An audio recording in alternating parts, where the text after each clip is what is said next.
Hi everyone, this is Samit from talks on ground. कैसे हैं आप लोग? तो आज हम बात करने वाले हैं कुछ इकोनॉमिक्स की। अभी 3-4 दिन पहले आरबीआई ने रेट कट करा था। उसके मायने क्या हैं, वो क्यों करा इंटरेस्ट रेट का कट, और उससे हमें और आपको क्या फ़ायदा होगा, और हमारी इकोनॉमी इस टाइम पे कहाँ है। ये 2-3 इश्यूज़ हैं जो हम जल्दी से डिस्कस करेंगे। इस पे बहुत ज़्यादा टाइम नहीं लगाएंगे। इससे पहले हम सबसे पहले देख लेते हैं थोड़ा सा अ, उस दिन क्या न्यूज़ फ्लो रहा। तो ये एक रेपो रेट का न्यूज़ था। अब इसमें हेडलाइन थी कि भी होम लोन थोड़ा कम हो जाएगा, और इन्होंने ये भी बोला कि भी 1% से इंटरेस्ट रेट कम हो गया है विद इन 1 ईयर। और ओके, कुछ मैंने क्लिक कर दिया, और फिर ये बता रहे हैं कि भी आरबीआई ने तो कम कर दिया है, लेकिन नीचे वो पहुंचा है या नहीं आप लोगों के पास, वो कितना पहुंचा है वो भी बताया जा रहा है। तो बेसिकली मोटा मोटा 68 से 75% के बीच में है, विच इज़ फाइन। और ये कह रहे हैं कि भाई अभी जो इन्फ्लेशन है वो बहुत कम है। Consumer demand is a priority, और इससे करीब करीब 1400 रुपये पर मंथ का फर्क पड़ेगा 1 लाख के लोन पे, which is not a small impact, काफ़ी बड़ा है ये। अब हम इसे बंद कर देते हैं, तो आपको एक कॉन्टेक्स्ट मिल गया कि मैं क्या बात कर रहा हूँ। अब इससे पहले कि हम आगे जाएं, कई लोगों को नहीं पता होगा ये रिपो रेट क्या होता है, और ये क्यों इम्पोर्टेंट है। तो रिपो रेट होता है हमारी इकोनॉमी के लिए एक बेसिक लेवल का सबसे जो लोएस्ट मोस्ट इम्पॉर्टेंट रेट है, जो कि आरबीआई सेट करता है। उनसे अगर आप पैसा लोगे, आप ऐसे समझ लो इसे, जो बैंक्स उनसे बोरो करते हैं, और इसी लेवल पे, या गवर्नमेंट करती है, और इसी लेवल पे सारा बाकी जो इंटरेस्ट रेट है वो सेट होते हैं। अब आपको ये बात समझनी होगी कि अभी 1970 71 1973 से, एक्चुअली 1973 से, जब से फेडरल रिजर्व, जो कि अमेरिका का आरबीआई समझ लो आप, जब से उन्होंने अपने डॉलर को गोल्ड से जुदा कर दिया है, तब से जो डॉलर है वो एक पेपर करेंसी है। तो उसकी जो कॉस्ट है, उसका जो कीमत है, वो सिर्फ इंटरेस्ट रेट डिसाइड करता है। उससे गोल्ड वैल्यू, जो पहले कीमत डिसाइड करता था कि भी what is the cost of money, वो अब हो गई है इंटरेस्ट रेट। तो हमारी अगर कॉस्ट ऑफ कैपिटल, मतलब कि हमें पैसे कितने किस कीमत पे मिलेंगे, वो रिपो रेट डिसाइड करता है। और जो हमारे लोन होते हैं वो यहीं से सारे ट्रिकल लोन होते हैं, बैंक्स भी इसी को देख के आगे ऊपर नीचे करते हैं। तो it is of great importance. इसी पे सारा गेम टिका हुआ है। तो हमारी जो आरबीआई है, उन्होंने ये रेट कट हर 2 महीने में मिलते हैं वो लोग, उन्होंने ये डिसीजन लिया। अब इसके बैकड्रॉप में क्या हो रहा था कि हमारा इन्फ्लेशन करीब ऑलमोस्ट 1 साल से 1 डेढ़ साल से नीचे आता जा रहा है। अब इन्फ्लेशन नीचे आना काफ़ी लोगों को लगेगा कि अच्छा है, लेकिन अगर आप देखोगे तो इससे बहुत सारा नेगेटिव इम्पैक्ट भी होता है। फॉर इंस्टेंस, जो आपका एग्रीकल्चर प्रोड्यूसर है, अगर इन्फ्लेशन कम है तो उसको जो पैसा मिलेगा उसकी खरीद के लिए, वो कम हो जाएगा। तो इन अ वे उसके पास जो पैसा आ रहा था वो कम हो जाएगा। Same goes for companies. तो कंपनी टीवी बेच रही थी 20,000 का, वो हर साल 2,000 रुपए बढ़ जाते थे इन्फ्लेशन की वजह से। तो इवन इफ वो सेम नंबर ऑफ टीवी बेचते थे हर साल, लेकिन उनका जो रेवेन्यू था वो बढ़ता रहता था, और उसकी वजह से प्रॉफिट भी बढ़ जाता था।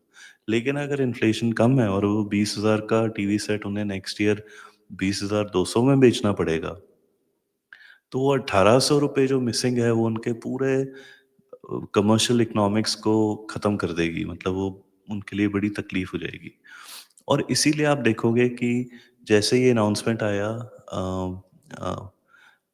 इन्फ्लेशन का जब एस्टिमेट्स आने लगे, तो वो एक नेगेटिव व्यू ही दिया जा रहा है उसको, बिकॉज़ हमारी जो इकोनॉमी इस बारी बढ़ी है, वो करीब-करीब 8.8% से बढ़ी है, जिसमें कि जीडीपी का रियल ग्रोथ 8.2% है, और इन्फ्लेशन मात्र 0.6% है। जो कि एक इमर्जिंग मार्केट, एक लो इनकम इकोनॉमी के लिए बहुत ही अनरियल नंबर है। ये एक डेवलप्ड इकोनॉमी का नंबर है। अब ये रियलिटी है इंडिया में कि भई हमारा जो स्ट्रक्चर है, जो जो हमारे इंस्टीट्यूशंस हैं, जैसे यूपीआई है, पेमेंट सिस्टम है, जो हमारे फाइनेंशियल इंस्टीट्यूशंस हैं, वो कहीं से $3000 पर कैपिटा इनकम के नहीं हैं, वो $30,000 वाले बनाए हुए हैं हमने। तो एक तरीके से हम in a way we are paying for being too efficient. तो हमने हमारा सारा इन्फ्लेशन है इम्पोर्टेड। तो अगर तेल के दाम कम हो गए तो हमारे पास इन्फ्लेशन नहीं होता है। लेकिन इसका दूसरा पहलू ये है कि इसका मतलब डिमांड नहीं है इकोनॉमी में और कहीं न कहीं कुछ प्रॉब्लम है।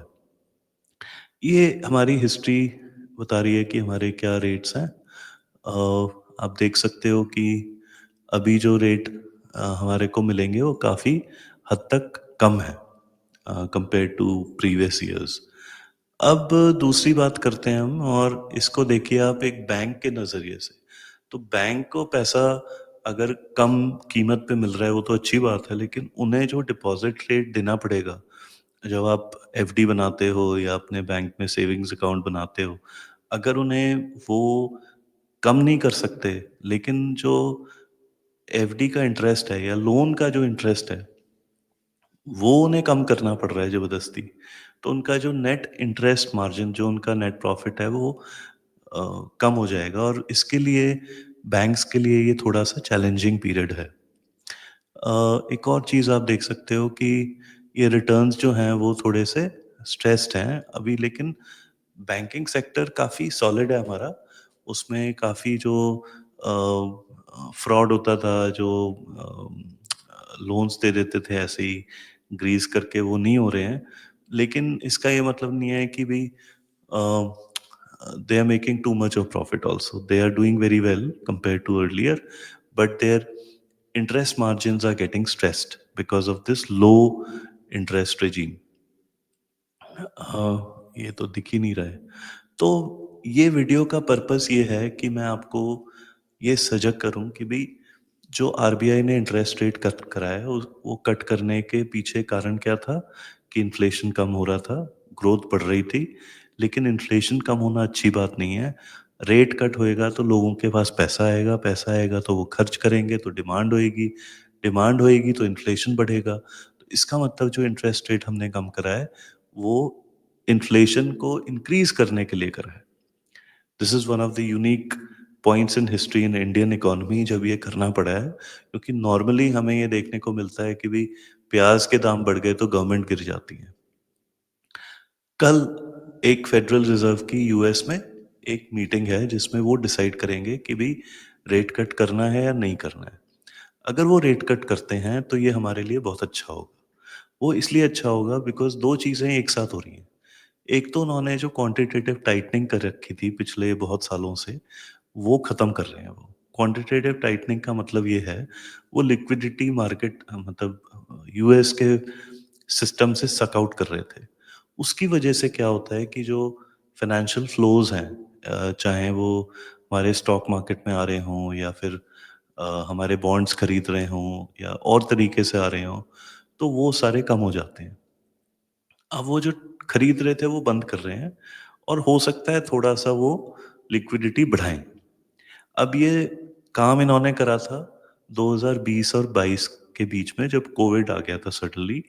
उसके पहले करीब सितंबर 2019 में यूएस की कांग्रेस ने उनकी डेट की सीलिंग बढ़ा दी थी। मतलब कि कितना लोन ले सकती है गवर्नमेंट, वो अमाउंट बढ़ा दिया था। उसकी वजह से एक क्राइसिस आ गया था with in the American banking system, वो रिवर्स रिपो रेट का।